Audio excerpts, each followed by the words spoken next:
मला की संदेष्टा एक खूप सुंदर भविष्यवाणी आपल्या सर्वांसमोर जगासमोर करतो आणि ही भविष्यवाणी आम्ही जेव्हा ऐकतो तेव्हा आम्हाला एक काही गोष्टी आमच्या समोर येतात। मला की याचा 3रा अध्याय 2रे वचन आम्ही पाहूया। त्याच्या आगमनाच्या दिवशी कोण निभावेल, तो प्रकट होईल तेव्हा कोण टिकेल, असे सेनाधीश परमेश्वर म्हणतो। कारण तो धातू गाळणाऱ्याच्या अग्नीसारखा, परटाच्या खारासारखा आहे। इथं आम्ही वचनामध्ये आम्ही पाहतो की ही भविष्यवाणी प्रभू येशू ख्रिस्तासाठी आहे आणि या भविष्यवाणीमध्ये आम्ही पाहतो प्रभू येशू ख्रिस्ताचा जन्मही नाही झाला, तर त्याच्या दुसऱ्या येण्याविषयी सुद्धा इथं लिहिलेलं आहे की त्याच्या आगमनाच्या दिवशी कोण निभावेल। आगमनाच्या दिवशी प्रभू येशू ख्रिस्ताच्या दुसऱ्या येण्याच्या दिवशी कोण निभावेल। मला की संदेष्टा जगाला सांगत आहे आणि ही परिस्थिती तो इथं लिहितो, तो प्रगट होईल तेव्हा कोण टिकेल, कारण धातू गाळणाऱ्या अग्नीसारखा आणि पारटाच्या खारासारखा तो आहे।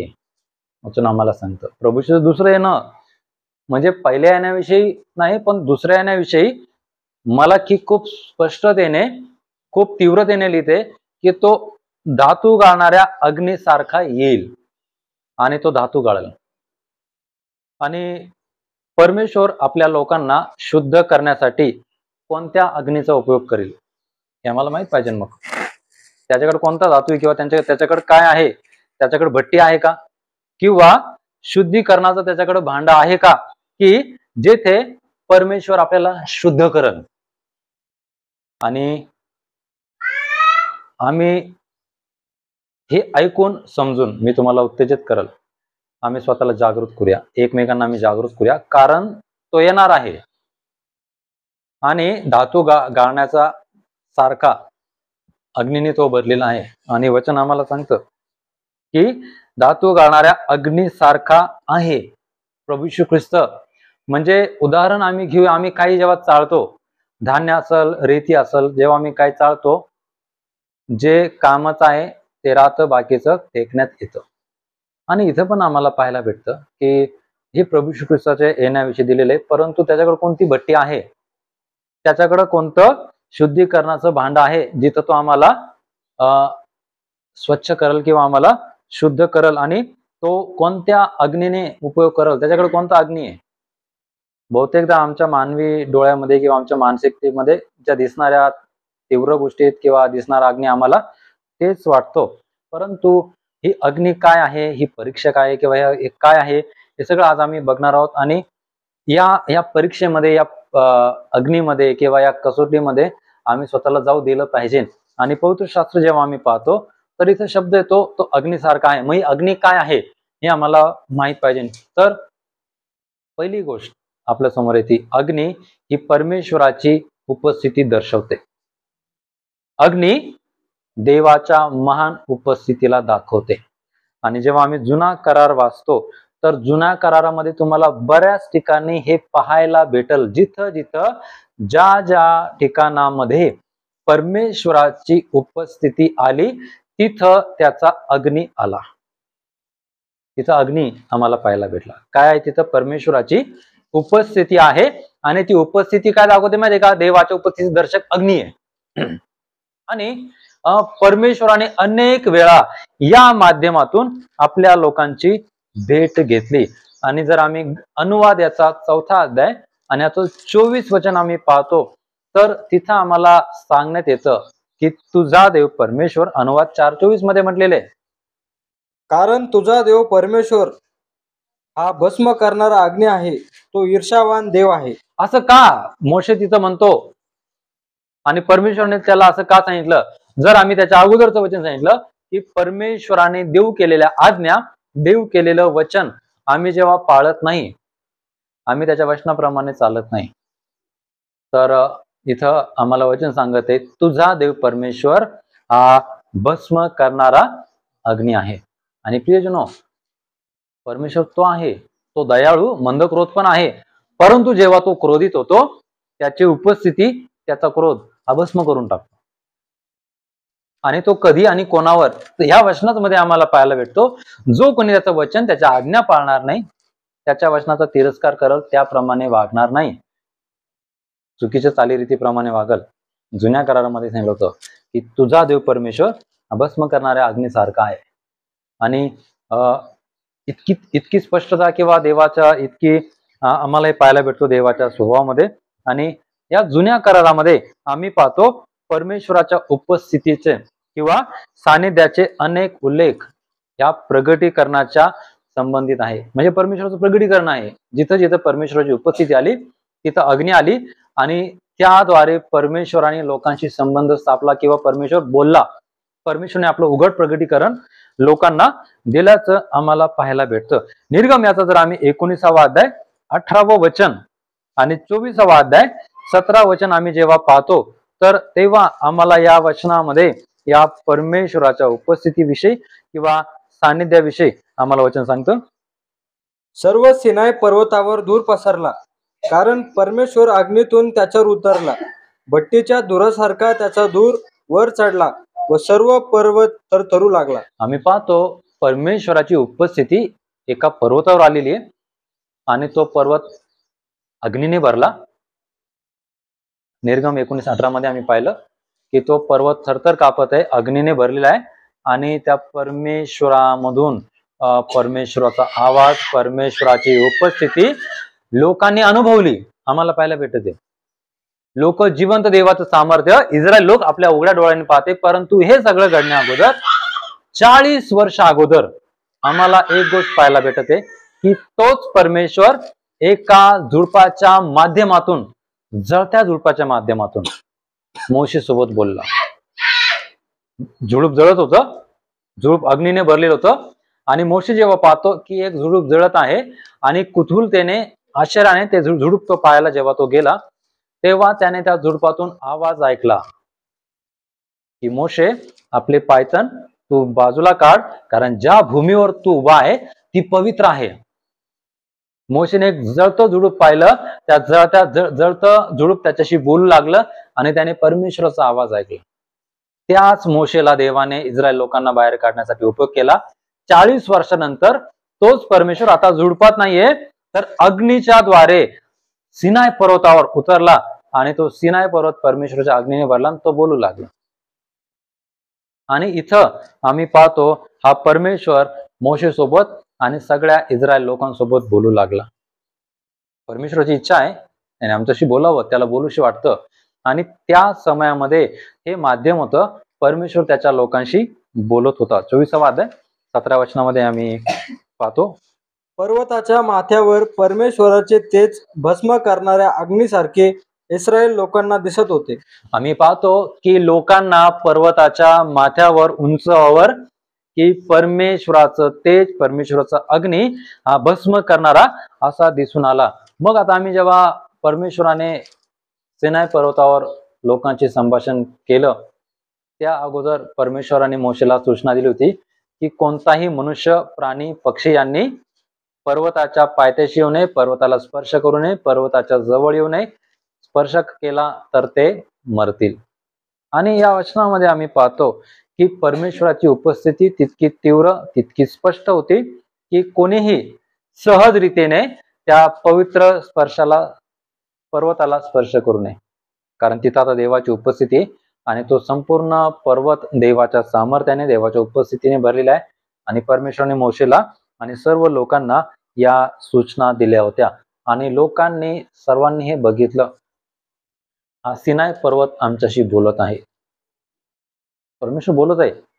आणि आम्ही पाहत आहोत परमेश्वर भस्म करणारा अग्नी, आणि परमेश्वरने सरळ सूचना दिलेली आहे, कोणीही येऊ नये, चुकूनही कोणी पर्वताला स्पर्श नाही करू नये, कराल तर तो मरल.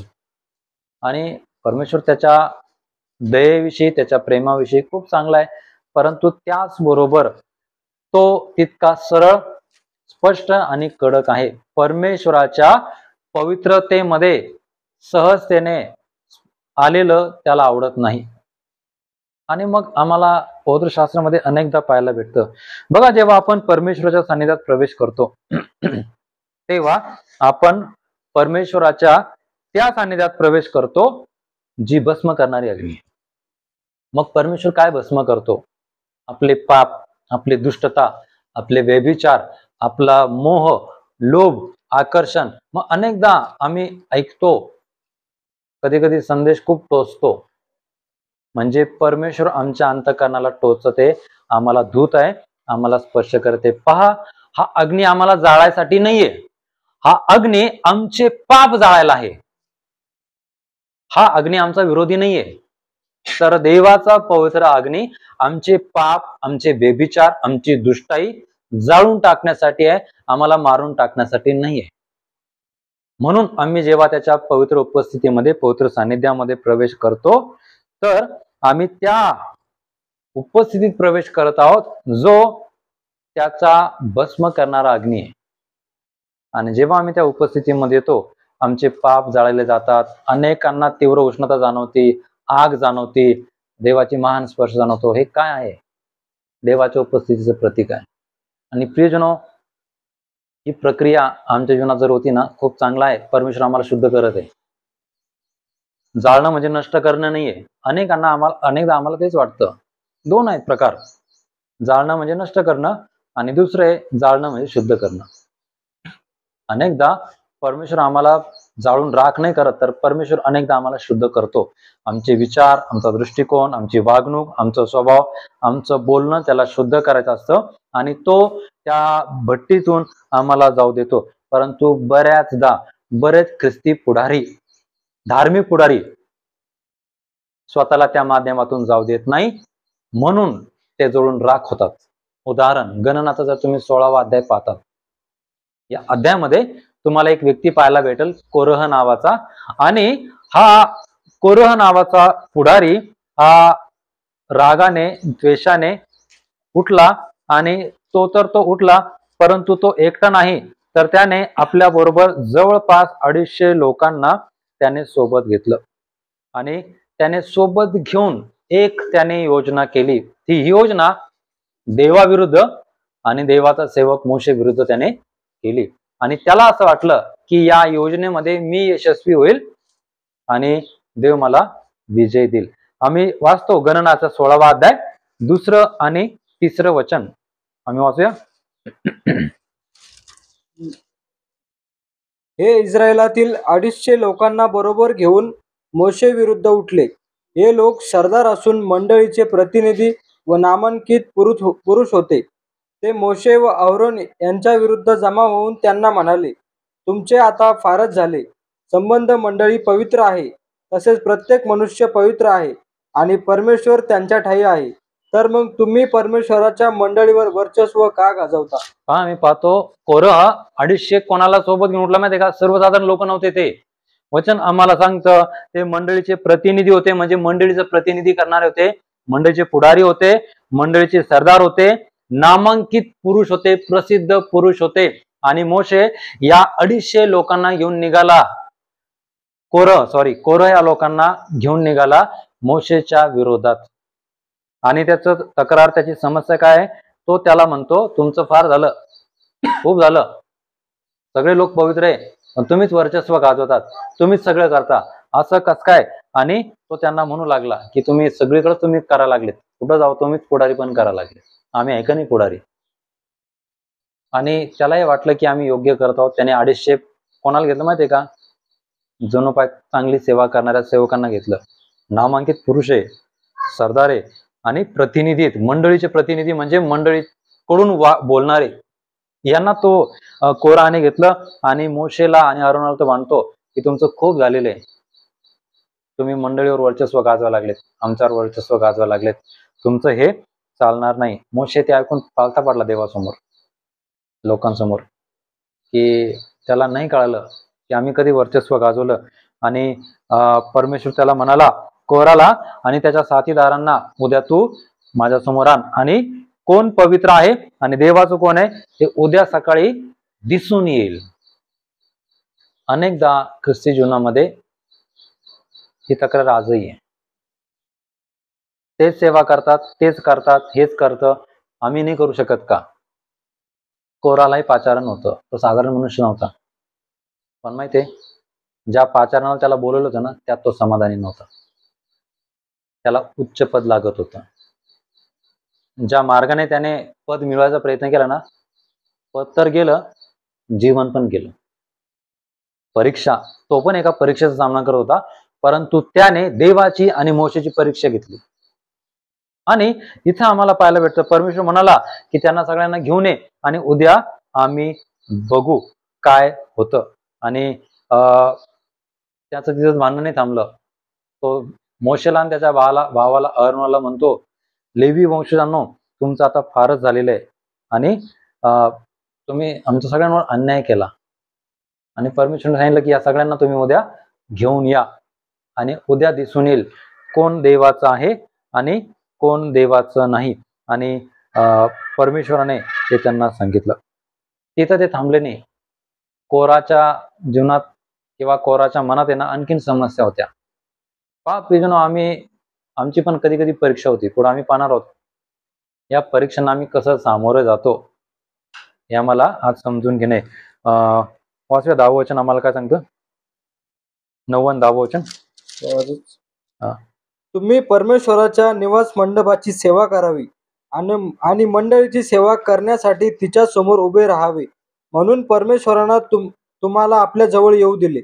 या कार्यासाठी इस्रायलाच्या देवाने तुम्हाला इस्रायल लोकांच्या मंडळीतून वेगळे केले आहे. हे काय थोडे झाले? तुला व तुझ्या सर्व लेवीय भाऊबंधांना परमेश्वराने आपल्या जवळ घेतले असले तरी याजक पदही तुम्ही मिळवू पाहता काय? यावरून तू व तुझे सर्व साथीदार परमेश्वराच्या विरुद्ध जमलेले आहात हे स्पष्ट होते. आम्ही पाहतो कोरह काय भांडते मध्ये का.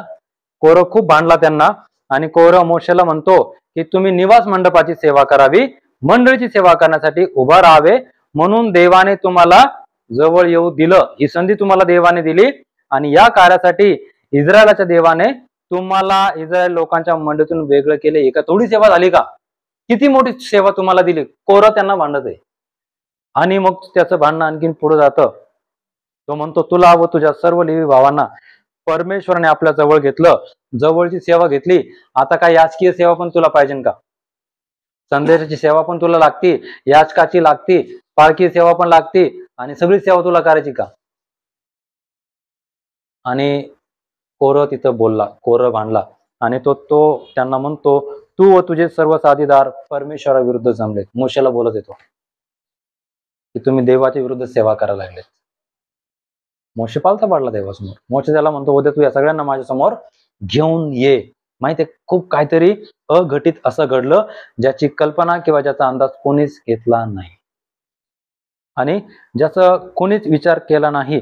आणि मोशे त्यांना म्हणाला जर मी आपल्याच मनाने केलेलं असेल तर देवाचा न्याय माझ्यावर येईल. मी हे सगळं काही, ही सगळी सेवा मी देवाच्या म्हणण्याप्रमाणे केली. देवाने मला जे सांगितलं त्याप्रमाणे मी केलं आणि मी जर परमेश्वराच्या विरुद्धात काही केलं असेल तर परमेश्वराचा क्रोध माझ्यावर येऊ आणि तो दिसून येईल आणि या माणसांच्या मृत्यूप्रमाणे किंवा मलाही काहीतरी शिक्षा व्हावी आणि काहीतरी अद्भुत गोष्ट घडून आली पाहिजे. पण मी जर तुम्ही चुकीचे आहात हे तुमच्या सोबत घडल. मोशे बोलू लागला. मोशे त्यांना सांगितलं मी जर चुकीचा आहे तर देवाचा न्याय माझ्यावर आज या सकाळी नक्की येऊ. आणि ते सगळे जमले देवासमोर ठरलेल्या वेळाप्रमाणे. आणि मोशेचे शब्द न संपताच काहीतरी घडलं. 31 ते 35 वचन आम्ही वाचूया याच अध्यायामध्ये. हे त्याचे सगळे शब्द बोलून संपतात न संपतात तोच त्यांच्या पायाखालची भूमी दुभंगली आणि पृथ्वीने आपले तोंड उघडून ते त्यांची कुटुंबे, कोरहाची सगळे माणसे व त्यांची सर्व मालमत्ता गिळून टाकली. याप्रमाणे ते व त्यांचे सर्वस्व अधोलोकात जिवंत उतरले. पृथ्वीने त्यांना गडप केले आणि मंडळीतून ते नष्ट झाले. पृथ्वी आपल्यालाही गिळून टाकील असे वाटून त्यांच्या सभोवती असलेले सर्व इस्रायल लोक त्यांचा आक्रोश ऐकून पळून गेले. मग परमेश्वरापासून अग्नी निघाला व त्याने त्या धूप जाणाऱ्या 250 पुरुषांना भस्म केले. या वचनामध्ये आम्ही पाहतो मोशेचे शब्द संपता न संपताच काय झालं आम्हाला पाहायला भेटतं. कोराच्या पायाखालची जमीन दुभंगली आणि पृथ्वीने आपलं तोंड उघडून त्याचं कुटुंब, मंडळी, मालमत्ता, प्रॉपर्टी सगळं वचन आम्हाला सांगतं मालमत्ता गिळून टाकली, अधोलोकात गेली. पहिली घटना. आणि सगळ्या जगाला कळालं किंवा त्या पाहणाऱ्यांना कळालं देवाचं कोण आहे आणि कोण नाही. कोराने त्याची देवाची परीक्षा घेतली. इथं तर नाही थांबलं, पण जे अवतीभोवती उभा होते कोराच्या, त्याच्या परिवाराच्या, वचन आम्हाला सांगतं कोराहाचा आणि त्याच्या परिवाराचा आक्रोश ऐकून सगळे घाबरले आणि इकडे तिकडे पळू लागले. वचन आम्हाला सांगतं ते सगळे पळून गेले. आणि हा आक्रोश हा शब्द जेव्हा आम्ही ऐकतो ना, व्यक्ती म्हणजे खूप दुःखदायक रीतीने खूप ओरडणं किंवा खूप वेदनेने ओरडणं किंवा खूप भयानक त्रासाने व्यक्ती जेव्हा ओरडतो त्याला आक्रोश म्हणतात. आणि कोराहाच्या घराण्याचा आक्रोश ऐकून जे कोराच्या आजूबाजूला उभे होते ना, सगळे इकडे तिकडे पळून गेले. त्यांनी आपल्या उघड्या डोळ्याने पाहिलं, कोणी हात न लावता, कोणी काही न करता ते खाली गेलेत. देवाचा क्रोध तिथं नाही थांबला. पहिली गोष्ट आम्ही पाहतो, परमेश्वर हा भस्म करणारा अग्नी आहे. तर हे प्रत्यक्ष सगळ्यांना आज पाहायला भेटणार होतं. आणि जे 250 लोक कोराच्या म्हणण्यानुसार मोशेला विरोध करायला आले होते ना, आता देव त्यांच्याकडे वळाला. आणि वचन आम्हाला सांगतं की परमेश्वरापासून अग्नी निघाला आणि त्याने त्या धूप जाळणाऱ्या 250 लोकांना भस्म केलं. प्रियजनो, आपल्या जीवनामध्ये दोनच बाजू असतील. एक तर आम्ही देवाच्या बाजूने राहू किंवा देवाच्या विरोधात राहू. आपल्या वागणुकीतून ना, इथं प्रार्थनेचा विषय नाही आहे, वागणुकीचा विषय. कोरं भांडायला निघाला आणि ते पण निघाले. कोरं खरा आहे का खोटा आहे त्यांनी पाहिलंच नाही. कोराने एकच सांगितलं, बघा 30 वर्षापासून तेच पुढारी पण करत आहे, तेच याची सेवा करायला, संदेश पण तेच आहेत, आपण काय करणार, नुसतं फिरणार. ते 250 जण निघाले. आणि कोण होते ते? नामांकित पुरुष, फेमस, प्रसिद्ध लोक होते. आणि ही घटना जर आम्ही पाहतो, सगळ्यांना घाबरवणारी होती की शहरातले प्रसिद्ध लोकांना एका दिवशी मरण आलं. किती भयानक घटना आहे. देवाचा न्याय आहे. अग्नीने त्यांना भस्म केलं. हे सगळ्यांना कळून आलं की देवाच्या विरुद्ध आणि देवाच्या लोकांच्या विरुद्ध गेल्यावर काय होतं. आज आम्ही पाहतो महाराष्ट्रात सगळीकडे विरोध आहे ना. देवाचा तो बदल नाही बरं याविषयी. जो कोणी देवाच्या विरोधात जातो, तो आमदार असो, खासदार असो, मंत्री असो, कोणी असो, जो कोणी देवाच्या विरोधात असो किंवा एका देशाला चालवणारा राष्ट्रपती असो का राजा असो, तो जर देवाच्या विरोधात जातो, जिवंत देवाच्या विरोधात, मरायच्या वेळेला त्याच्या घराचे भयानक हाल होतात. हे पवित्र शास्त्र आणि जग देखील सांगतो. तुम्हाला जगात अनेक पुरावे भेटतील. जो कोणी प्रभू येशू ख्रिस्ताच्या विरोधात, जिवंत देवाच्या विरोधात जातो, मग तो कोणी का असाना, तो राजा असल, करोडोपती असल का कोणी असल, त्याच्या आयुष्याचा शेवट एक इतिहास बनून जातो. कोराचा इतिहास बनला. आणि हे जे 250 पुढारी होते, धार्मिक पुढारी होते, त्यांचं जीवन राख झालं, जळाले. ते का माहितीये का? देवाला आणि देवाच्या पुढाऱ्याला विरोध करायला निघाले. प्रियजनो, या घटनेमधून आम्ही काय पाहतो माहितीये का? इथे भस्म करण्याचा अर्थ काय माहितीये का? परमेश्वर आणि त्याच्या उपस्थितीमध्ये जे सगळं काही देवाला स्वीकारण्यास योग्य नाहीये, ते तो भस्म करतो. मग आमचा स्वभाव असेल, आमची वागणूक असेल, देवाला धन्यवाद असो, आपण अशा काळात आहोत, या आजच्या काळात घडत नाहीये. नव्या काळात पण घडलं. अनन्या सफीराने खोटं बोलले, जागेवर मेले. देवाला धन्यवाद असो, आजच्या काळात ती तशी महान उपस्थिती नाहीये, नाही तर कदाचित आम्ही नसतोच जगामध्ये. मग ही भस्म करणारी अग्नी काय दाखवते माहितीये का? की त्याच्या उपस्थितीमध्ये जे काही स्वीकारण्यास योग्य नाहीये, ते तो भस्म करतो. मग जर आमच्या जीवनात अजूनही ते भस्म झालेलं नाहीये, देव अजूनही आमच्यावर काम करत आहे. मग जर आम्ही पळत आहोत, आम्ही म्हणून 10 वर्षांनी आम्ही पुन्हा प्रार्थनेला येऊ किंवा फिरून आम्ही येऊ, परीक्षा होणार, पारख होणार, कसोटी होणार आणि याच्यातून आम्हाला पळून जाता येणार नाही. कोराला नाही पळता आलं, 250 लोक नाही पळाले, बाकीचे लोक आरडाओरडा करू लागले, त्यांनी पण कुरकुर केली, तुम्ही काय केलं? देवाने त्यांच्यावर पण क्रोध आला देवाचा.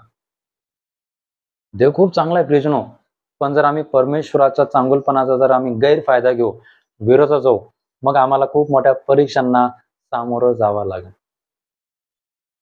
बहुतेकदा परीक्षा आपल्या जीवनामुळे येतात.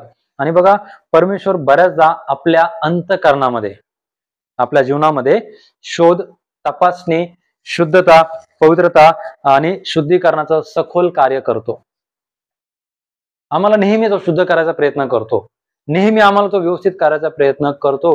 हे त्याचं काम आहे आणि आम्ही ते त्याला करू दिलं पाहिजे. आजच्या काळात तर खूप गरजेचं आहे.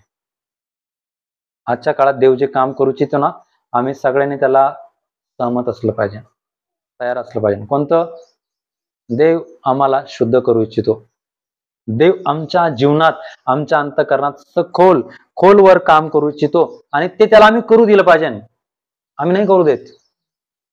आम्हाला वाटलं प्रार्थना करावी, प्रार्थना करतो, प्रार्थनेला यावंशी वाटलं नाही, म्हणजे आम्ही आमच्या मनानुसार स्वतः जीवनात काम करू इच्छितो. मग आम्ही चुकीच्या तत्वावर चालत आहोत.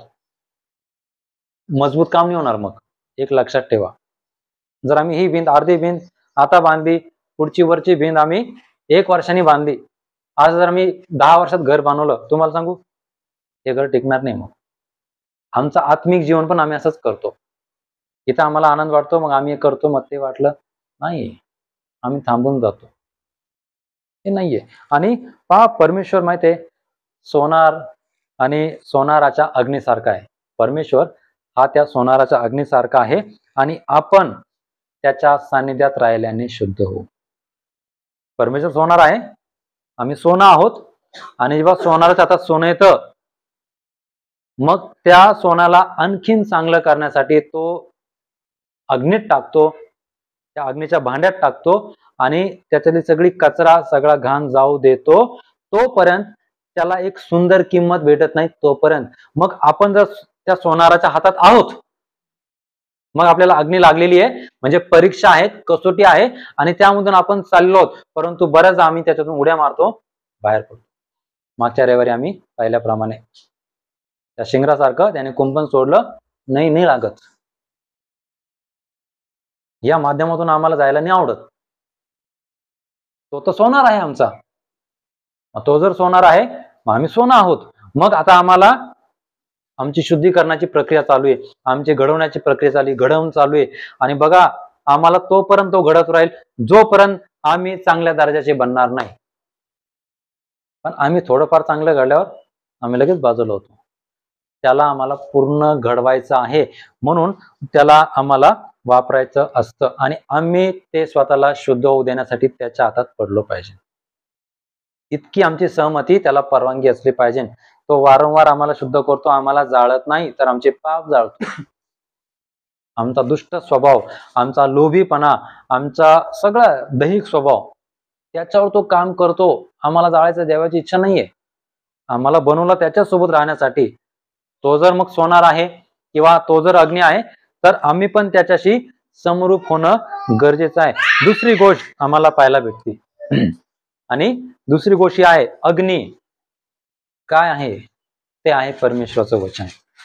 जर तुम्ही यिर्मयाचा 23वा अध्याय आणि 29 वचन पाहताल, तर या वचनामध्ये स्पष्ट दिलेले परमेश्वर म्हणतो, माझं वचन अग्नीसारखं आहे आणि खडकाला फोडून टाकणाऱ्या हातोड्यासारखं नव्हे काय.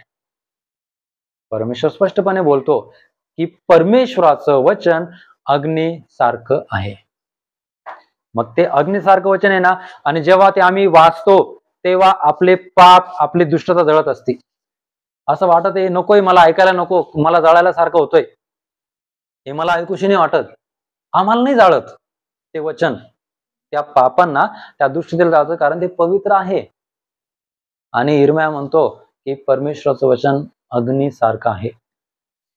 आणि जेव्हा त्या दुष्टतेच्या भरलेल्या जीवनाकडे येतं, तेव्हा ते शुद्ध करायचं काम करतं. अग्नीचं कामच आहे शुद्ध करणं, स्वच्छ करणं. आणि जेव्हा ते वचन आपल्याकडे येतं, ते आम्हाला शुद्ध करतं. आणि हे देवाचं वचन आपल्या अंतःकरणाला शुद्ध करतं आणि आम्हाला कसोटीच लावतं सोन्यासारखं. सोन्याची खूप कसोटी केली जाते, खूप पारख केली जाते. आणि मग जेव्हा ते घडतं ना, तेव्हा त्या मालकाला कळतं, आता माझ्याकडं सर्वोत्तम वस्तू आहे आणि याची मला महान किंमत भेटल.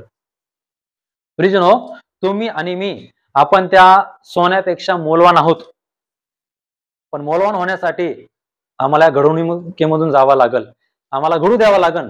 देव आम्हाला घडवतो, पण बऱ्याच आम्हाला ही घडवणं आवडत नाही, ही लागलेली आग आम्हाला आवडत नाही. आम्हाला असं वाटतं काही न करता देवाने आमच्या जीवनात कार्य करावं, आम्हाला आशीर्वादित करावं, आम्हाला आरोग्य द्यावं, आमच्या जीवनात शांती आणावी काही न करता. परंतु देवाचं एक तत्वच नाहीये.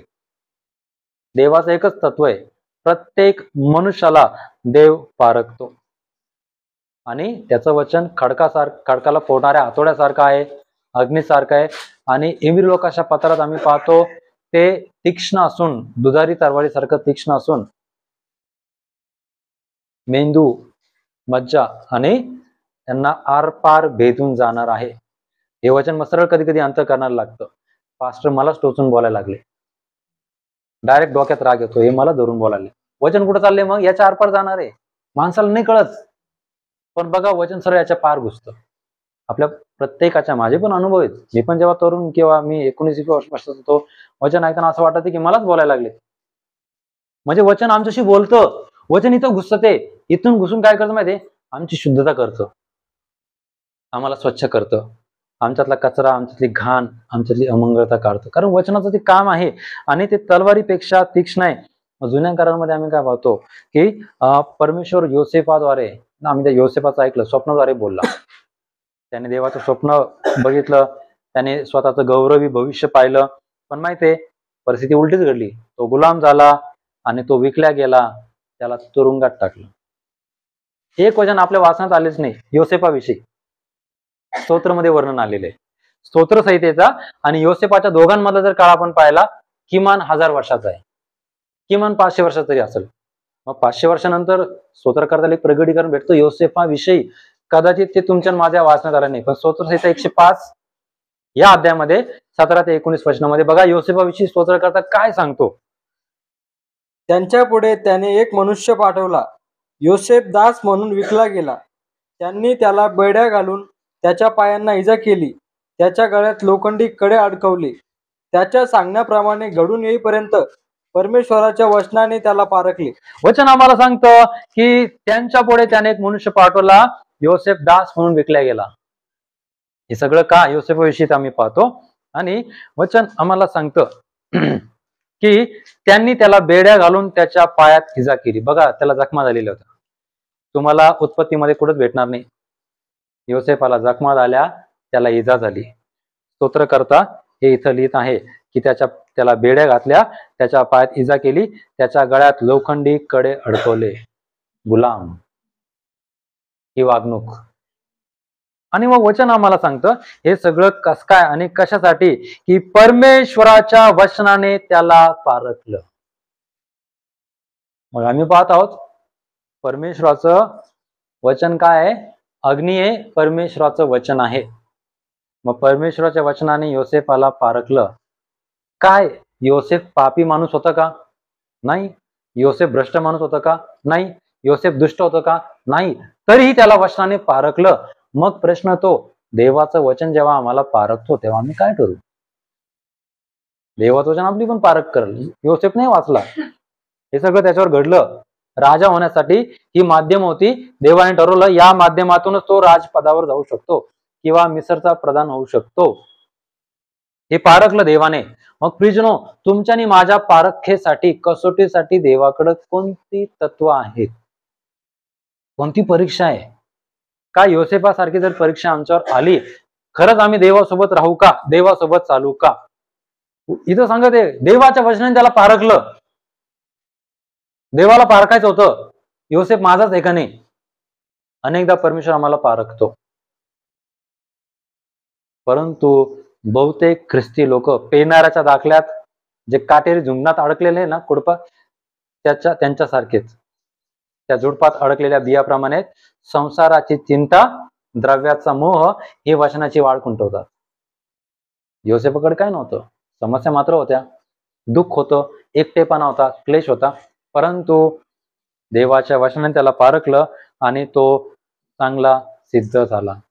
प्रश्न तो, योसेफाला का सहावं लागलं? का योसेफाला इतकं सहन करावं लागलं? कारण परमेश्वराच्या वचनाने त्याला पारखलं, त्याला कसोटीला लावलं, कारण ते वचन अग्नी समान आहे. त्याच्यामुळे हे वचन तुमची आणि माझी पण पारख करतं. आणि पारख एक दिवस नाही, दररोजची असेल. जोपर्यंत आम्ही त्या कार्यासाठी सिद्ध होत नाही जे त्याने ठरवलेले आहे, तोपर्यंत ही आपली परीक्षा आहे. आणि हे वचन आमची पारख करते, आम्हाला शुद्ध करतं. आणि जेव्हा ते वचन परमेश्वर आपल्या हृदयात टाकतो, तेव्हा त्याचं वचन पूर्ण होण्यापूर्वी आपल्याला शुद्धीकरण्याचं व पारखण्याचं काम त्याचं वचन करतं. या माध्यमातून जर आम्ही जात आहोत पारखण्याच्या आणि शुद्धीकरणाच्या, देव आमची पारख करतो, आमचं शुद्धीकरण करतो, खूप चांगली गोष्ट आहे. आणि आम्ही पुढे पाहणार आहोत परमेश्वर आमची कशी परीक्षा करतो, आम्हाला कसं पारखतो, आम्हाला कसं कसोटीला लावतो, हे आम्हाला समजणं गरजेचं आहे. आणि कृपा करून आम्ही समजून घेतलं पाहिजे. आम्ही नुसतं ऐकायला नको की संदेश चांगला आहे, बरा आहे, ठीक आहे. परमेश्वर आमची पारख करतोय आणि तो करणार आणि पुढेही करील. आणि त्यासाठी आम्ही सिद्ध आणि तयार असलं पाहिजे. आणि योसेफाला या परीक्षेतून जावं लागलं. तिसरी गोष्ट आम्ही पाहतो, अग्नी, परिस्थिती आणि संकट आणि परीक्षा ही आहेत. अग्नी काय आहेत? परिस्थिती, संकट आणि परीक्षा आहेत. पुन्हा आम्ही समजून घ्या, परिस्थिती, संकट आणि परीक्षा आहेत. या 3 माध्यमातून आम्हाला जावं लागतं. संकट, परिस्थिती आणि परीक्षा. अनेक प्रसंगात परमेश्वराने त्याच्या लोकांच्या अंतःकरणाची पारख करण्यासाठी स्थिती आणि परीक्षांचा उपयोग केला. बघा, जुन्या करारापासून आम्ही पाहतो की परमेश्वराने अनेक प्रसंगामध्ये त्याच्या लोकांना त्यांच्या अंतःकरणाच्या अवस्था पारखण्यासाठी स्थिती आणि परिस्थितीचा आणि या सर्व गोष्टींचा उपयोग केला. आम्हाला वचन सांगतं परमेश्वर आम्हाला पारखतो कशाच्या द्वारे माहिती आहे? परिस्थितींच्या द्वारे. पहिले आमच्या जीवनात कदाचित खूप सुंदर परिस्थिती येईल, आमच्याकडे पैसा येईल चांगला, आमच्याकडे चांगले काम येतील, परमेश्वर त्या चांगल्या अवस्थेद्वारे आमची पारख करेल. दुसरं आहे, आमच्या जीवनात दुःख, दुष्काळ, आजार, विपत्ती आणून देव आमची पारख करेल, आम्ही काय करतोय. आणि बऱ्याच जणांच्या जीवनात ते आलं आणि परमेश्वराने कशाची पारख केली माहिती का? लोकांच्या अंतःकरणाची. देव आमच्या अंतःकरणाची पारख करेल त्यावेळेला. आणि आमच्या अंतःकरणात जर देवाला स्थान आहे, खूप सुंदर आहे. योसेफा जीवनात ते होतं, काही नसताना फक्त देव होतं त्याच्या अंतःकरणात. पैसा नाहीये, सन्मान नाहीये, कपडे नाहीये, घर नाहीये, पण देव मात्र आहे. आणि माहितीये, त्याच्या या स्वभावामुळं देवाने त्याच्या जीवनात काम केलं. देव आजही या परिस्थितींच्या द्वारे आमच्या जीवनात कार्य करतो आणि देव परिस्थितींचा उपयोग करतो. या परिस्थितींना देव वापरतो आपल्या जीवनात कार्य करण्यासाठी. आणि कोणीच याच्यातून वाचलेलं नाहीये आणि कोणीच याच्यातून सुटलं नाही. परंतु काही परिस्थितीमध्ये आम्हाला पाहायला भेटतं फक्त आज्ञाधारकपणा ही कृती होती जी देवाला त्याच्या लोकांकडून अपेक्षित होती. काही घटनांमध्ये जर तुम्ही इस्रायल लोकांचं पाहताल, मोशेने जेव्हा त्यांना बाहेर काढलं, परमेश्वर त्यांना आज्ञा दिला आणि परमेश्वर काय म्हणतो, ज्या आज्ञा आज मी तुम्हाला देते त्या काळजीपूर्वक ऐकताल, लक्षपूर्वक पाळताल, हे सर्व आशीर्वाद तुमच्या मागे येतील. म्हणजे काही परिस्थितीमध्ये आपण फक्त आज्ञा पालन करावं एवढीच अपेक्षा देवाला, म्हणजे एवढीच आमची परीक्षा आहे. आणि आम्ही आशीर्वादित व्हावं किंवा आम्ही विजयी व्हावं किंवा आम्ही उन्नतीकडे जावं हे देवाला वाटतं. पण माध्यम काय आहे? एकच छोटं माध्यम आहे, आज्ञापालन. ही आमची परीक्षा आहे मग. आणि या परीक्षेमधून अनेकांना जावं लागतं. पण इतर परिस्थितीमध्ये एक असामान्य परिस्थिती होती, असती, आहे आणि त्यामध्ये लोक अडकलेल्या अवस्थेमध्ये असतात. अनेक वेळा आम्ही स्वतःला अडकलेलं पाहिलं. आणि माहिती आहे, या अडकलेल्या अवस्थेचा परिस्थिती वापर करतो. पण या अडकलेल्या अवस्थेमध्ये परमेश्वर आमच्या मागे उभा राहतो आणि परमेश्वर पाहतो आम्ही काय करतो. परमेश्वर मागे उभा होता जेव्हा अब्रामाने आपल्या मुलाचं अर्पण द्यायचं ठरवलं आणि परमेश्वरने आवाज ऐकला, आम्ही काय करतो? आणि परमेश्वर त्याला बोलला आणि त्याने देवाचा आवाज ऐकला. आणि बघा, परमेश्वर या पाहण्यासाठी मागे उभा राहतो आणि परमेश्वर अशा रीतीने आम्हाला पारखतो. Please no. जर आमच्या जीवनात परीक्षा येऊन गेल्या असतील, आम्ही परीक्षांचा सामना केला असेल, तर तुम्हाला मी सांगू इच्छितो की आम्ही स्वतःला मागं नेऊया. त्या दिवसांमध्ये आम्ही काय व्यवहार केला देवासोबत. देवाने आमची परीक्षा घेतली. परीक्षा 1 दिवसाची असेल, 1 आठवड्याची असेल, 1 तासाची असेल, आम्ही काय व्यवहार केला. कदाचित चुकला असेल, पश्चाताप करा, कारण पुढे पण परीक्षा येतील आणि आम्हाला तिथं मजबूत राहण्यासाठी आम्हाला समजदारी पाहिजे. का? देव परीक्षा घेते. देवाने परीक्षा घेतली आणि देवाने अनेकदा परीक्षा घेतली. आम्ही आता योसेफाचं उदाहरण पाहिलं. देवाने त्याची परीक्षा घेतली. पवित्र शास्त्रामध्ये परमेश्वराने अनेकांची परीक्षा घेतली. आदम हव्वाची घेतली. त्यांना बागेत सोडलं, सगळं मोकळीता दिली, पण एकच सांगितलं, त्या झाडाचं फळ खायचं नाही. परीक्षा. खाल्लं फळ. परीक्षेमध्ये ते पडले आणि त्या परीक्षेला टिकू शकले नाही आणि अपयशी झाले. बघा, जेव्हा आम्ही परीक्षेतून पुढं चालतो, एक यश आमच्यासाठी आहे, एक आनंद आमच्यासाठी आहे. आणि काही अग्निमय परीक्षा सुद्धा आणि दुःखाची भट्टी सुद्धा अनेकांच्या जीवनात आल्या, ज्यांनी लोकांना कसोटीला लावला आणि परीक्षा घेतल्या. नबुकदनेस्सर राजाने दानिएल त्याच्या 3 मित्रांची परीक्षा घेतली. तुम्ही माझ्या बनवलेल्या मूर्ती पुढे झुकत नाही ना, माझ्याच आवडीतून तुम्हाला कोणता देव वाचवतो ते मी आता पाहतो. आणि राजाने 7 पट भट्टी तप्त केली आणि राजाने ठरवलं, मी यांना आज मारून टाकतो, बघतो यांचा देव यांना वाचवतो का. भट्टी अग्नीने 7 पट पेटवली, तिघांना फेकलं. ना त्यांचे कपडे जळाले, ना केस जळाले. ही माणसाने केलेली अग्नी परीक्षा, परंतु त्यांच्या हृदयात देवाचं वचन आहे, त्यांच्या हृदयात देवाचे शब्द आहेत. बघा, माणसाने बनवलेली आगीने त्यांना जाळू शकले नाही. पवित्र शास्त्रामध्ये आम्ही पाहतो, अग्निपरीक्षेचा सामना त्यांना करावा लागला, परंतु त्यांनी दाखवून दिलं ते जिवंत देवाचे लोक आहे. अशीच एका मुस्लिम तरुणीची साक्ष होती. जेव्हा तिने प्रभूचा स्वीकार केला, तर तिला घरातून विरोध झाला आणि तिला जाळून टाकलं. आणि आता ती मेली समजून सोडून दिला. जवळपास 70-80% किंवा जास्त प्रमाणात ती जळाली, आम्हाला पाहायला भेटते. पण तिला दवाखान्याचा उपचार केला, शक्यता नव्हती ती जगल म्हणून. दैवी गोष्टी तिथं घडल्या, काहीतरी देवाचा अद्भुत चमत्कार घडला. आज ती जगामध्ये जिवंत आहे, देवाची साक्ष आहे.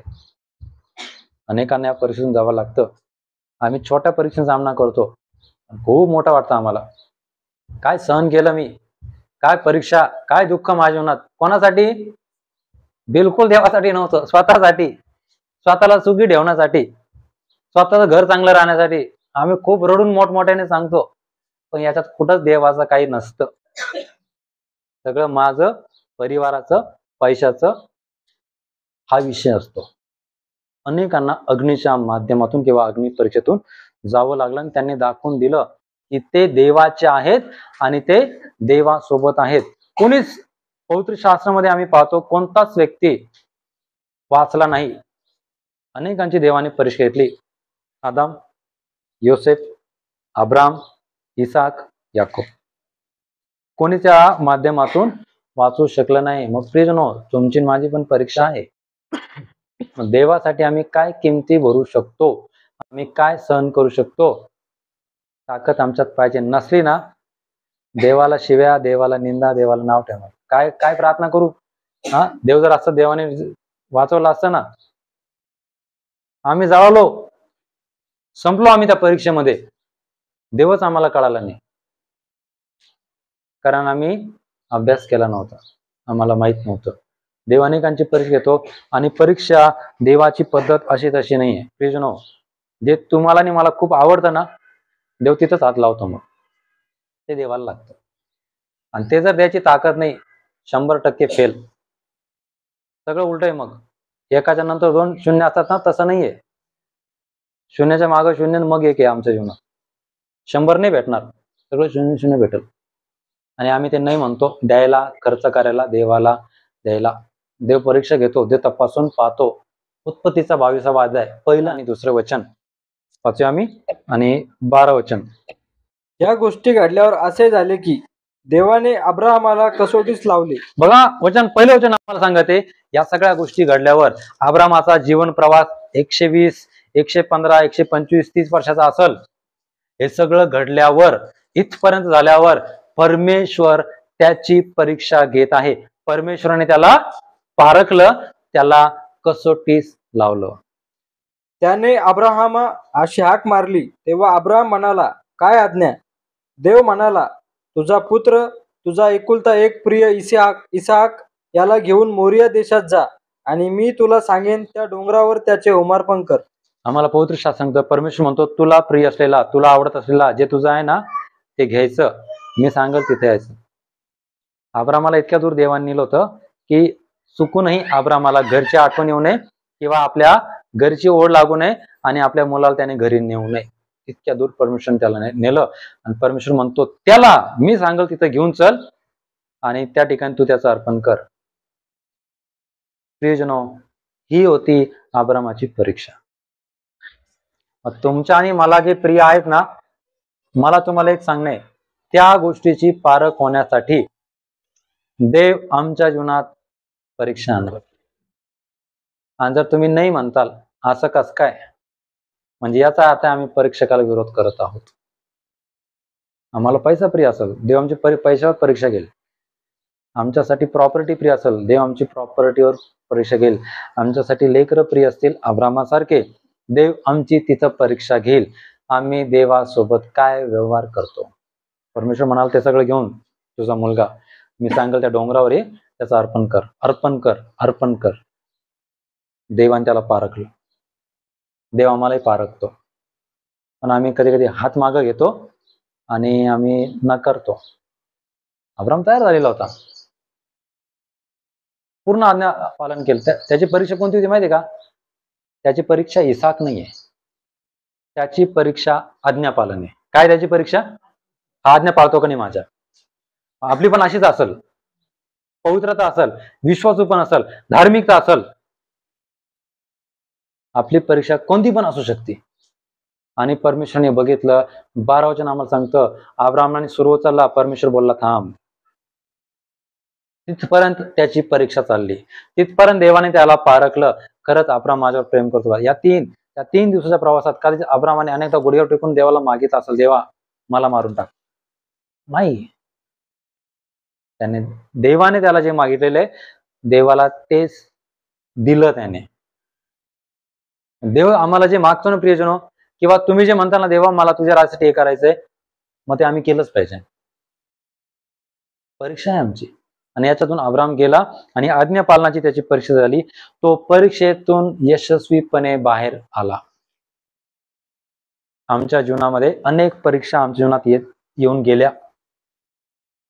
काही परीक्षांमध्ये आम्ही बाहेर आलो, काही परीक्षांमध्ये आम्ही अडकून राहिलो आणि आम्हाला समजलंच नाही देवाला काय करायचं होतं, देवाला आमच्या जीवनात काय काम करायचं होतं, आम्हाला अनेकदा समजलं नाही. इस्रायल लोक मिसर देशामध्ये होते आणि मिसर देश ही गुलामगिरीची भूमी होती. सगळ्यांना गुलाम करून बनवलं होतं. ती ओळख होती मिसर देशासाठी इस्रायल लोकांची, या देशात आम्ही गुलाम आहोत. परंतु त्याबरोबर आणखीन एक शब्द आहे पवित्र शास्त्रामध्ये आम्हाला पाहायला भेटतं की ती काय जागा आहे आणि कुठं होते ते, आणि देवाने तिथंही काय त्यांची पारख केली, का तिथं ते अडकून होते. जर आम्ही अनुवाद याचा 4था अध्याय 20वा वचन आम्ही पाहतो आणि 8वा अध्याय 2-3 वचन तिथं आम्हाला पाहायला भेटतं. अनुवाद 4:20. तुम्ही आज आहात त्याप्रमाणे परमेश्वराची खास प्रजा व्हावे म्हणून त्याने तुम्हाला लोखंडी भट्टीतून म्हणजे मिसर देशातून बाहेर काढले आहे. या वचनामध्ये आम्ही पाहतो की मोशे इस्रायल लोकांना बोलतो. तो इस्रायल लोकांना म्हणतो की तुम्ही आज आहात ना त्याप्रमाणे तुम्ही देवाची खास प्रजा होण्यासाठी परमेश्वराने तुम्हाला लोखंडी भट्टीतून बाहेर काढलं आहे. ते लोखंडी भट्टीत होते आणि स्वतःला बाहेर काढू शकत नव्हते. ते लोखंडी भट्टीत अडकलेले होते आणि त्यांना बाहेर निघायचं असं नाही, ते बाहेर येऊ शकले नाही, ते स्वतःला बाहेर काढू शकले नाही. 8वा अध्याय 2 आणि 3 वचन. तुला लीन करावे आणि तुझ्या मनात काय आहे म्हणजे तू त्याच्या आज्ञा पाळशील की नाही याची कसोटी पाहावी म्हणून तुझा देव परमेश्वर याने गेली 40 वर्षे तुला रानातून कोणत्या रीतीने चालवले याचे स्मरण कर. मनुष्य केवळ भाकरीने नव्हे तर परमेश्वराच्या मुखातून निघणाऱ्या प्रत्येक वचनाने जगेल याची जाणीव तुला व्हावी म्हणून त्याने तुला लीन केले, तुझी उपासमार होऊ दिली आणि तुला किंवा तुझ्या पूर्वजांना माहीत नसलेला मान्ना खाऊ घालून त्याने तुझे पोषण केले. आम्ही 4थ्या अध्यायामध्ये आम्ही पाहतो लोखंडी भट्टीतून देवाने काढलं, ती एक त्यांची परीक्षा होती. आता ते स्वतंत्र जीवनात आलेले आहेत आणि उत्तम प्रदेशाकडे ते आलेत आणि परमेश्वर माहिती काय सांगते, तुला लीन करावे, तुला नम्र करावं आणि तुझ्या मनात काय आहे म्हणजे तू त्याच्या आज्ञा पाळशील की नाही याची कसोटी पाहावी. आता कोणती परीक्षा माहिती इथं, आपण त्याच्या आज्ञा पाळतो का नाही ही पण परीक्षा आहे. आपण त्याच्या आज्ञा पाळतो का नाही म्हणून परमेश्वर आमची काय करत आहे, परीक्षा घेत आहे. आम्ही त्याचं वचन, त्याच्या आज्ञा, योसेफ विषयी आम्ही काय पाहतो, परमेश्वराच्या वचनाने त्याची पारखलं. आता आमची पारख कोणती माहिती का, आम्ही त्याच्या आज्ञा पाळतो की नाही किंवा आमच्या मनात काय आहे. देवाच्या वचनापेक्षा जगाला किंमत आहे का, देवाच्या वचनापेक्षा कामाला किंमत आहे का, देवाच्या वचनापेक्षा जगाच्या माध्यमानं किंमत आहे का, परमेश्वर पारखतो. ही परीक्षा कोणाची चालू आहे, इस्रायल लोकांची. ही दुसरी परीक्षा आहे आणि परमेश्वराने त्यांची परीक्षा केली. आणि सगळ्यात महत्वाचं, जी मानसिकता आजही लोकांची आहे ना, ती खूप अगोदर बदलायचा प्रयत्न मोशेद्वारे देवाने केला. आणि परमेश्वर म्हणाला मोशेद्वारे, मनुष्य केवळ भाकरीने नाही तर परमेश्वराच्या मुखातून निघणाऱ्या प्रत्येक वचनाने जगेल. पुन्हा मी त्याच प्रश्नाकडे येतो, काय रोज आम्ही त्याचं वचन खातो का?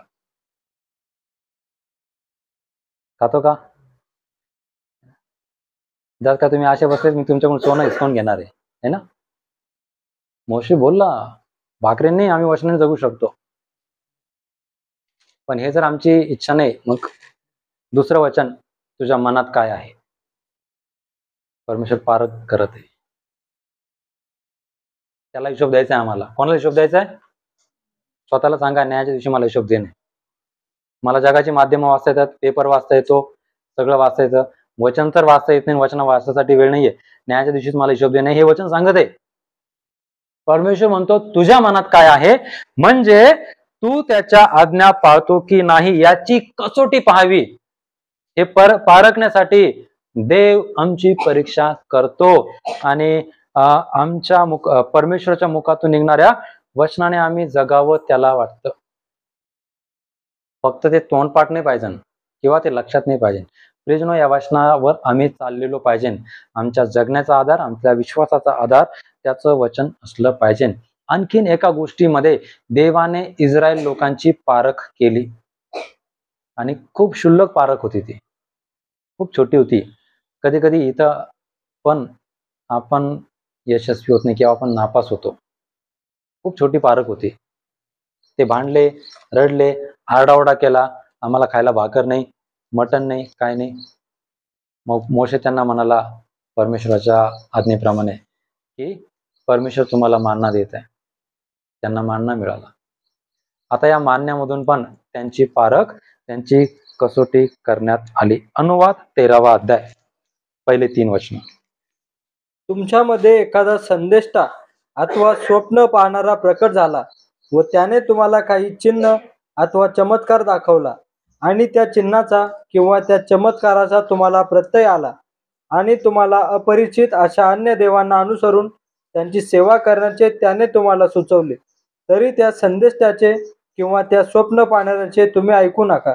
कारण तुम्ही आपला देव परमेश्वर याच्यावर संपूर्ण मनाने व संपूर्ण जीवाने प्रीती करता की नाही हे पाहण्यासाठी तुमचा देव परमेश्वर तुमची ही अशी परीक्षा पाहत आहे. आम्ही पाहतो या वचनामध्ये की मोशे त्याच्या लोकांना बोलला, त्याच्या लोकांना मोशे सांगत होता आणि या वचनामध्ये आम्हाला पाहायला भेटतं.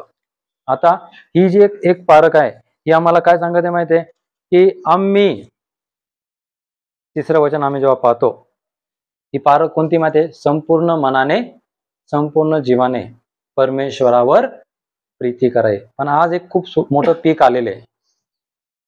संदेष्टा. ते खूप भारी प्रार्थना करतात, खूप भारी प्रॉफेसी करतात. वचन सोडायचं, सगळं सोडायचं, तेच ऐकायचं. इथं आम्हाला पवित्र शास्त्र सांगतं की तुमच्यामध्ये एखादा संदेष्टा किंवा स्वप्न पाहणार प्रकट झाला, त्यांनी काही चिन्ह चमत्कार दाखवला, चांगली गोष्ट आहे. तो खरा झाला, तो प्रत्यक्ष आला, चांगली गोष्ट आहे. परंतु तिचा तो काय जर वेगळ्या गोष्टी शिकवत आहे, इथं ते घडलेलं आहे, इथं सांगण्यात आलेलं आहे. आणि की त्याने तुम्हाला काही सूचना दिला किंवा तुम्हाला काही सुचवलं आणि तुम्ही त्या संदेशाचं किंवा स्वप्न पाहणाऱ्याचं ऐकू नका. आम्ही खुशाल ऐकतो. हे तेल 500 रुपयाला घ्या, हे तेल लावल्याने तुमच्या घरात आशीर्वाद येईल, आरोग्य येईल, तुम्हाला उन्नती भेटेल. डोळे बंद करून आम्ही घेतो. जगामध्ये होत आहे, चालू आहे. पण अगोदर सूचना होती, तुम्ही हे करू नका. आणि का करू नका, त्याचं ऐकू नका, याचं कारण तिसऱ्या वाचनात दिलंय. कारण तुम्ही आपला देव परमेश्वर याच्यावर पूर्ण मनाने, संपूर्ण जीवाने प्रीती करता की नाही याची हे पाहण्यासाठी तुमचा देव परमेश्वर तुमची परीक्षा घेत आहे. परमेश्वर परीक्षा घेतो. कशाची माहिती आहे का? आम्ही देवाचा ऐकतोय का संदेष्टाचा ऐकतोय? आज खूप मोठं पीक आहे ना, आणि लोक वेडे झालेत. संदेष्टा किंवा पाळक लोक सांगतील तेच ऐकायचं, वचनाकडे नाही काही नाही.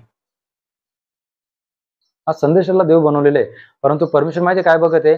आम्ही संपूर्ण मनाने, संपूर्ण जीवाने आम्ही परमेश्वरावर प्रीती करतो की नाही हे पाहण्यासाठी देव आमची परीक्षा पाहत आहे.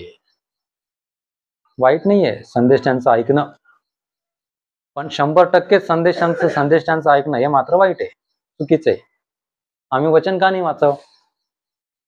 आणि आजच्या काळामध्ये आपण जे जगत आहोत, आज संस्कृती बदलत चाललेली आहे, आज उपासना पद्धत बदलली चाललेली आहे.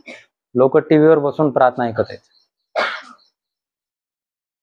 योग्य ते सेवक संदेश चांगले असतील, परंतु परमेश्वर काय पाहते तुम्हाला आणि मला? आमचं संदेशावर प्रेम आहे का देवावर प्रेम आहे? नाही, त्यांच्याशिवाय आम्हाला दुसरीकडे ऐकूशीच वाटत नाही. तेच भारी संदेश देतात. मग आमचं संपूर्ण प्रेम, संपूर्ण जीव कुठे माहितीये का? तिथं गेलेला आहे. मी त्यांच्या विरोधात नाही, कोणत्याही संदेशाच्या विरोधात मी नाही आहे, मला जायचं नाही. पण मला काय सांगायचंय माहितीये, परमेश्वर कोणती पारख करते? आम्ही कोणावर प्रेम करतो, संदेशावर का देवावर?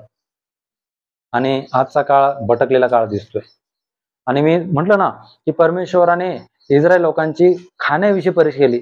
साधं खाणं, ते साधं खाणं नव्हतं. इस्रायल लोकांना भेटलं स्वर्गीय अन्न होतं, पण देव्या छोट्या परीक्षेतून परमेश्वराने त्यांना तपासलं, हे ऐकतात की नाही. आणि निर्गमाचा 16वा अध्याय 4थं वचन जेव्हा आम्ही पाहतो, तर इस्रायल लोकांची मान्ना गोळा करण्यावरून परमेश्वराने त्यांची परीक्षा पाहिली. निर्गमाचा 16वा अध्याय 4थं वचन.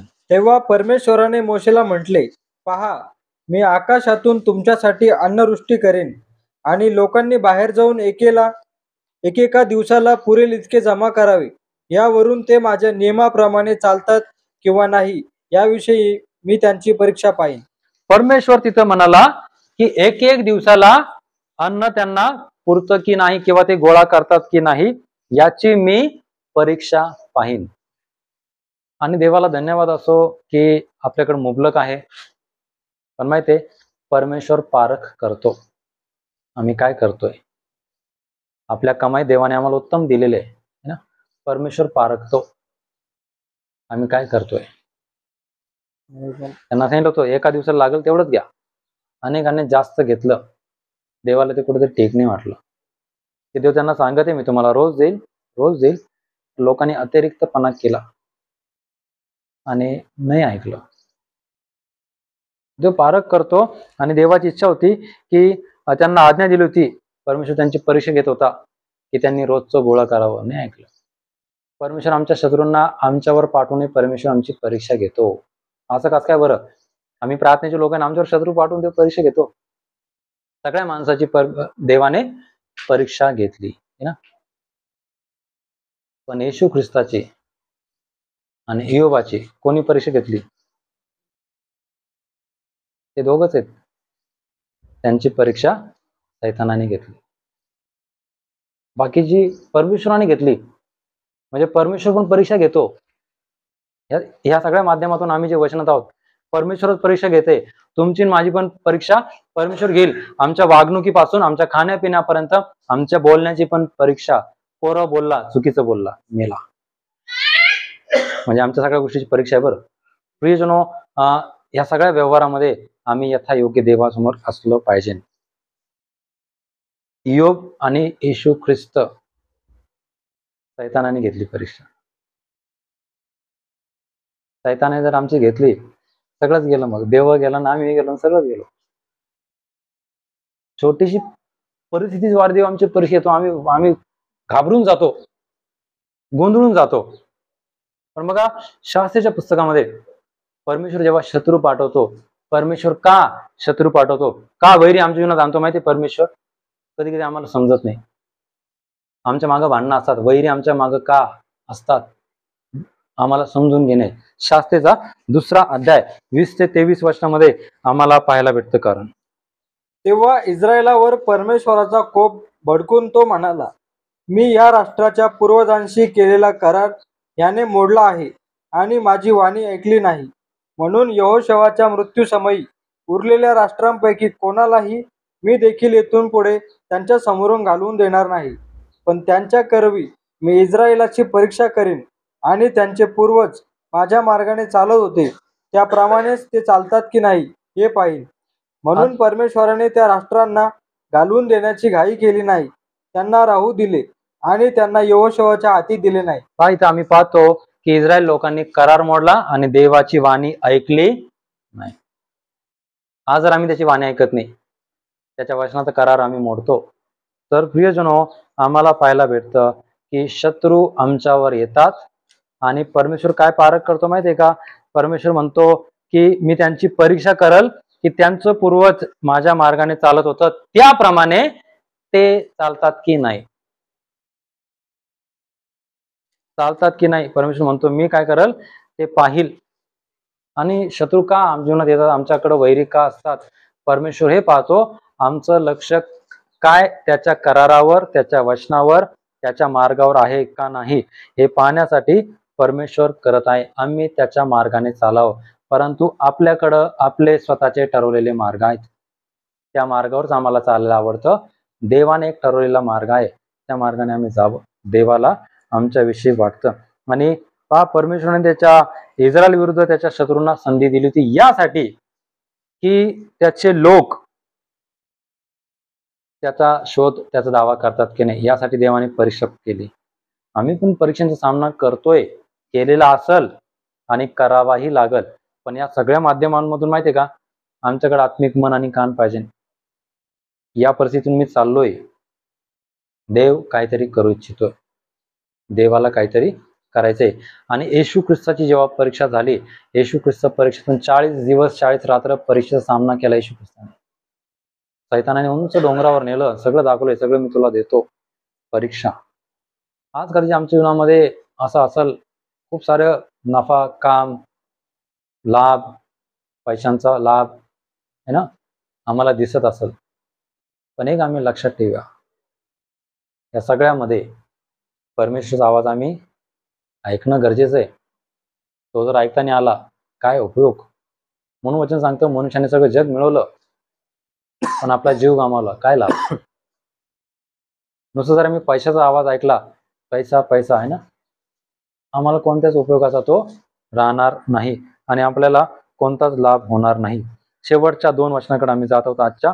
यशाया याचा 48वा अध्याय 10 आणि 11वं वचन.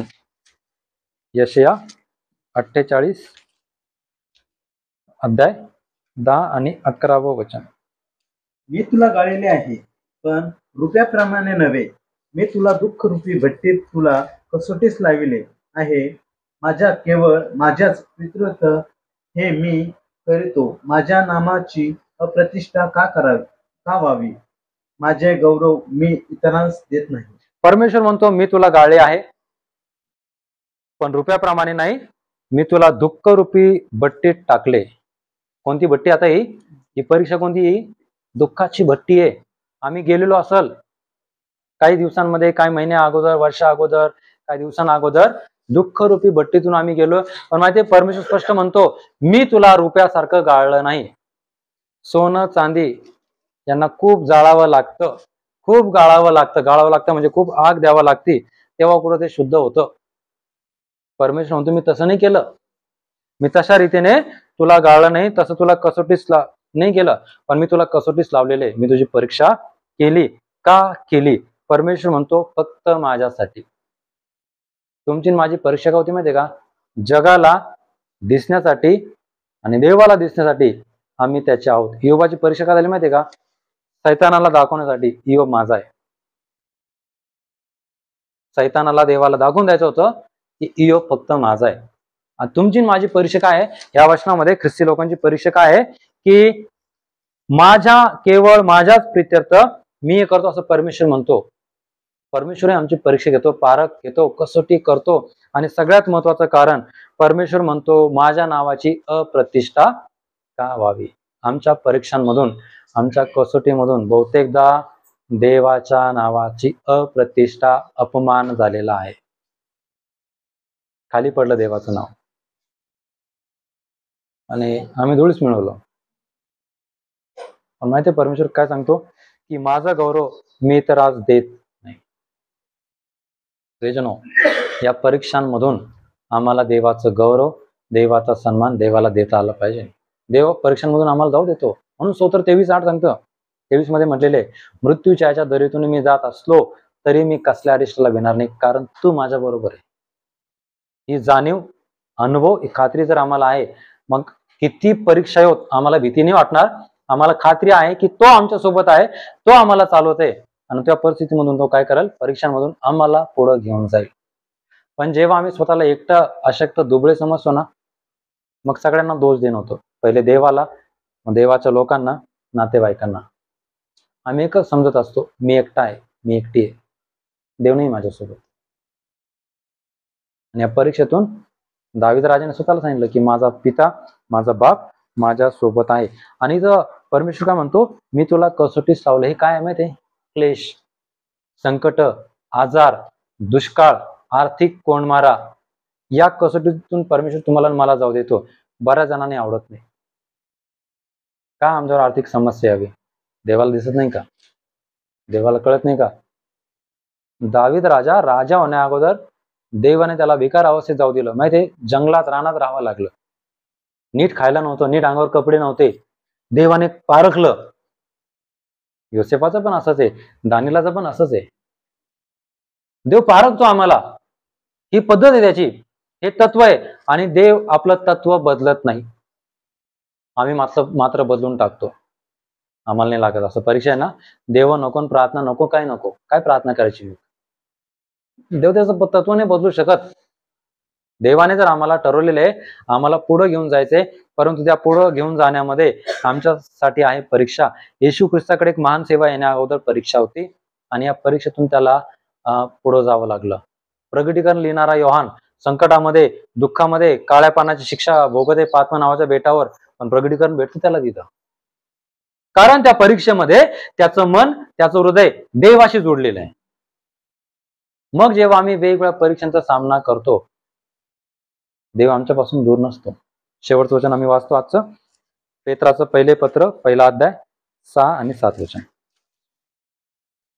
पहिले पेत्र 1 अध्याय 6 आणि 7 वचन. त्याविषयी तुम्ही उल्हास करता, तरी तुम्ही आता थोडा वेळ भाग पडले, तसे निरनिराळ्या परीक्षांमुळे दुःख सोसले, यासाठी की नाशवंत सोन्याची परीक्षा अग्नीने करतात, त्या सोन्यापेक्षा मूल्यवान अशी जी तुमच्या विश्वासाची परीक्षा ती येशू ख्रिस्ताच्या प्रकट होण्याच्या वेळेस प्रशंसा, गौरव व मान यांस कारणीभूत व्हावी. पेत्र म्हणतो की त्याविषयी तुम्ही उल्हास करता, तरी तुम्ही आता थोडा वेळ भाग पडेल, तसं निरनिराळ्या परीक्षामुळं तुम्ही काय केलेले, दुःख भोगलेले. हे जर आम्ही भोगलेलो आहोत, कदाचित भोगत पण आहोत आणि भविष्यामध्ये दुःख भोगावं लागेल. कोणासाठी माहितीये का? देवासाठी, येशू ख्रिस्तासाठी. तर पेत्र म्हणतो की निरनिराळ्या परीक्षांमुळे तुम्ही दुःख सोसलं, यासाठी की नाशवंत सोन्याची परीक्षा अग्नीने करतात. पुन्हा आम्ही पाहतोय अग्नी.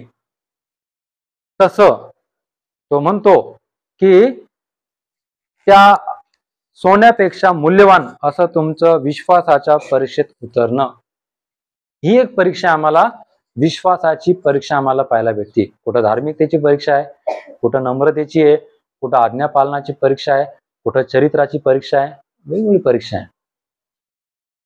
पण पेत्र म्हणतो की त्या नाशवंत सोन्यापेक्षा मूल्यवान असं जे तुमच्या विश्वासाच्या परीक्षेत उतरणं, ते येशू ख्रिस्ताच्या प्रगट होण्याच्या वेळेस, येशू ख्रिस्ताच्या येण्याच्या वेळेस माहिती आम्हाला 3 गोष्टी भेटतील: प्रशंसा, गौरव, मान.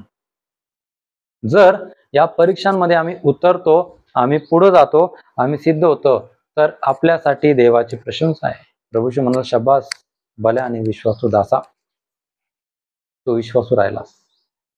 थोडक्यामध्ये तुझ्याकडे कमी होतं तरी तू आनंदी राहिला, तुझ्यावर थोडकी कृपा होती तरी तू आनंद केला, मी तुझी पुष्कळांवर नेमणूक करतो. कोराला नाही समजलं माझ्याकडे जे देवाने दिलं चांगलं आहे, तो त्यामध्ये पण दोष शोधत होता. देवाने मला नीट नाही अभिषेक केला, किंवा देवाने मला ज्या पदावर ठेवलं ना, एक नाहीये. प्रियजनो, आम्ही जिथं आहोत तिथं खूप बरोबर आहोत आपल्या आपल्या मानाने, आणि कधी कधी आपल्याला खूप आम्ही स्वतःविषयी उच्च विचार करतो, पण देव आम्हाला अजून आमच्यासाठी द्वारच खोलत नाही, किंवा देव आमच्यासाठी ते माध्यमच खोलत नाही, कारण आमच्या परीक्षाच झालेली नाही अजून पूर्ण. ही अग्निपारक आमची झालेलीच नाहीये, आणि देवाची इच्छा आहे की ही पारक आमची व्हावी, आणि आम्हाला त्याच्या प्रगट होण्याच्या वेळेस प्रशंसा, गौरव आणि मान आम्हाला भेटला पाहिजे. मग फक्त आम्ही परीक्षा देण्यासाठी जन्मलेलो नाहीये.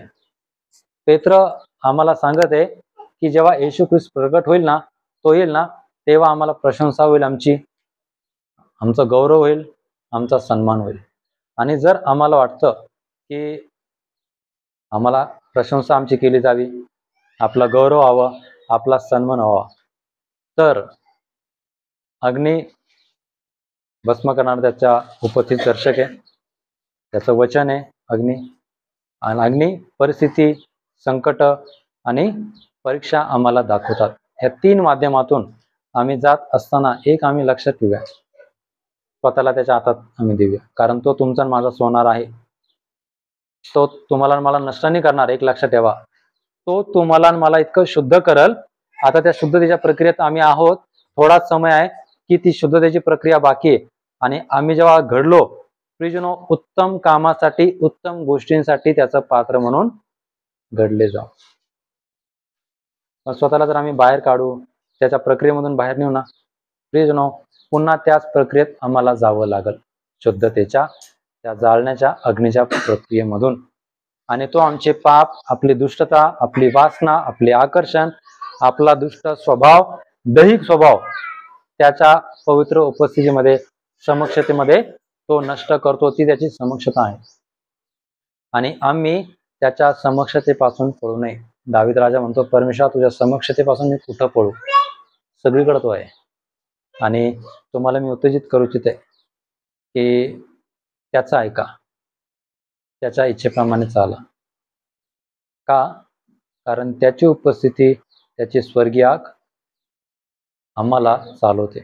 आपण या विरोधी काळामध्ये आहोत, आणि बघा, दानिएलाच्या मित्रांनी दाखवून दिलं, आमचा जिवंत देव आमच्या सोबत आहे. माणसाने बनवलेल्या आग काही नाही करू शकत. हा जगात विरोध खूप तीव्रतेने, पण तुमच्याकडं आणि माझ्याकडं देवाची आग, देवाची कृपा, देवाचं सामर्थ्य आहे ना, विरोधी लोक पाहू शकतात देवाचे सामर्थ्य. आणि आम्ही देवावर प्रेम करतो की नाही हे परमेश्वर पाहतो. खूप साऱ्या पारख इथं आम्ही पाहिलं. योसेफाची वचनांनी पारख केली, अब्रामाचा आज्ञापालनाने आहे, इस्रायल लोकांची वचनाने पारख झाली, देवाची वाणी ऐकतात की नाही त्याची पारख आहे, खाण्याविषयी पारख झाली, देवावर प्रेम करतात का संदेशावर प्रेम करतात याची पारख झालेली.